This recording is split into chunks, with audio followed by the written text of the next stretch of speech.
नमस्कार दोस्तों, स्वागत है आप सभी का विश्लेषण जीके के ऑनलाइन प्लेटफॉर्म पर। आज है 20 अप्रैल और हम 20 अप्रैल से रिलेटेड करंट अफेयर देख रहे हैं। आज का पहला क्वेश्चन है, छत्तीसगढ़ सरकार ने यूनिफॉर्म सिविल कोड मतलब यूसीसी का खाका तैयार करने के लिए किसकी अध्यक्षता में एक समिति गठित करने का निर्णय लिया है।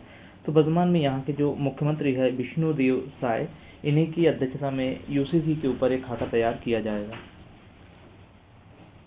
तो छत्तीसगढ़ के जो मुख्यमंत्री है विष्णुदेव साय के नेतृत्व वाली सरकार ने राज्य में समान नागरिक संहिता मतलब यूसीसी को लागू करने की संभावनाओं और ढांचे पर विचार करने के लिए एक उच्च स्तरीय समिति बनाने की मंजूरी दी है। अच्छा, यूसीसी क्या है? तो संविधान के अनुच्छेद 44 में राज्य के नीति निर्देशक तत्व के तहत पूरे देश में सभी नागरिकों के लिए विवाह, तलाक, गोद लेने और उत्तराधिकार जैसे व्यक्तिगत मामलों में एक समान कानून होने चाहिए, यह यूसीसी है। अच्छा, बात करेंगे तो उत्तराखंड जो राज्य है भारत का पहला राज्य बना है जिसने हाल ही में यूसीसी विधेयक पारित किया था। अगला प्रश्न है, भारतीय सेना का जहाज INS सुदर्शनी हाल ही में किस देश में के कासाब्लांका पोर्ट पर पहुंचा? ठीक है, तो ये मोरक्को देश में अभी INS सुदर्शनी पहुंचा है। तो यह दौरा भारत और मोरक्को के बीच मैत्रीपूर्ण समुद्री संबंधों को बढ़ावा देने के लिए है। इसका मुख्य लक्ष्य नौसैनिक प्रशिक्षण और दोनों देशों की नौसेनाओं के बीच सर्वोत्तम प्रथाओं को साझा करना है। INS सुदर्शनी के बारे में अगर बात करें तो यह एक सेल ट्रेनिंग शिप है। इसे विशेष रूप से नौसैनिक कैडेटों को पारंपरिक नौकायन और समुद्री विज्ञान सिखाने के लिए बनाया गया है। इसका महत्व क्या है? तो मोरक्को उत्तर अफ्रीका में स्थित है और भूमध्य सागर व अटलांटिक महासागर दोनों तक इसकी पहुंच है और भारत के लिए यह क्षेत्र सामरिक दृष्टि से बहुत ही महत्वपूर्ण है। अगला प्रश्न है, भारत की पहली सिंगल यूज बायोप्रोसेस डिजाइन और स्केल अप सुविधा जिसे वन बायो का नाम दिया है, इसका उद्घाटन कहाँ किया गया है? ठीक है, तो सिंगल यूज बायोप्रोसेस डिजाइन का अभी उद्घाटन किया गया आपके हैदराबाद में। तो यहाँ देखेंगे तेलंगाना की जीनोम वैली में इस अत्याधुनिक सुविधा का उद्घाटन किया गया है और यह स्टार्टअप को बायो फार्मास्यूटिकल उत्पाद विकसित करने और उन्हें बड़े पैमाने पर टेस्ट करने में मदद करेगी।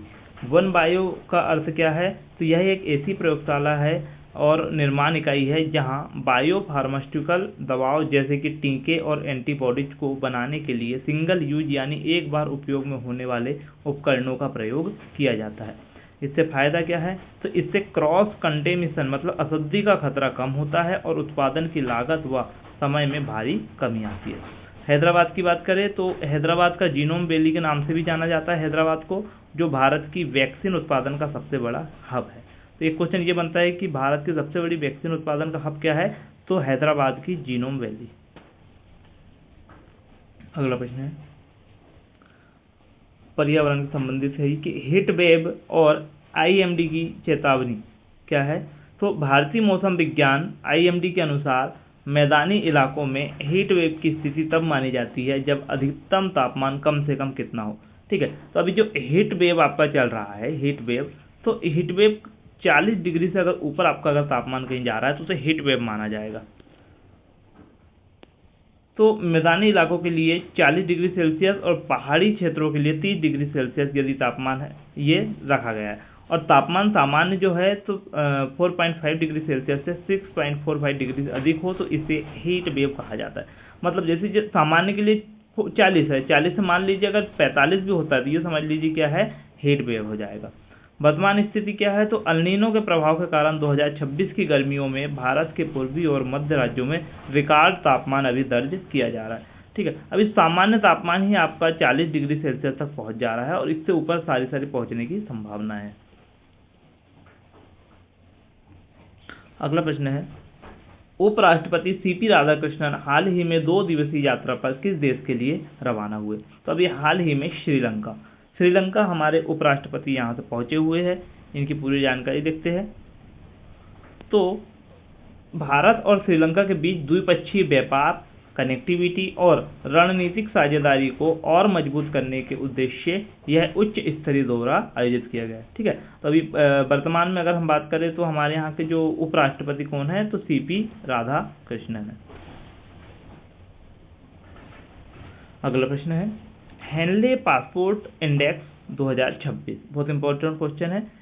तो हेनले पासपोर्ट इंडेक्स 2026 की ताज़ा रिपोर्ट के अनुसार भारत की रैंकिंग क्या है पासपोर्ट बनाने के मामले में? तो पासपोर्ट बनाने के मामले में भारत की रैंकिंग है 77वीं। हेनले पासपोर्ट इंडेक्स दुनिया का सबसे अधिक शक्तिशाली पासपोर्टों की रैंकिंग जारी करता है, जो इस आधार पर होती है कि उस देश का पासपोर्ट धारक कितने देशों में बिना पूर्व वीजा के यात्रा कर सकता है। ठीक है, तो 2026 में भारत की स्थिति में थोड़ा सुधार हुआ है, यह 77वें स्थान पर पहुंच गया है, जो भारतीय पासपोर्ट की बढ़ती वैश्विक स्वीकार्यता को दर्शाता है। अगला प्रश्न है भारत सरकार ने प्रधानमंत्री ग्राम सड़क योजना के तीसरे चरण को कब से कब तक के लिए विस्तारित किया है?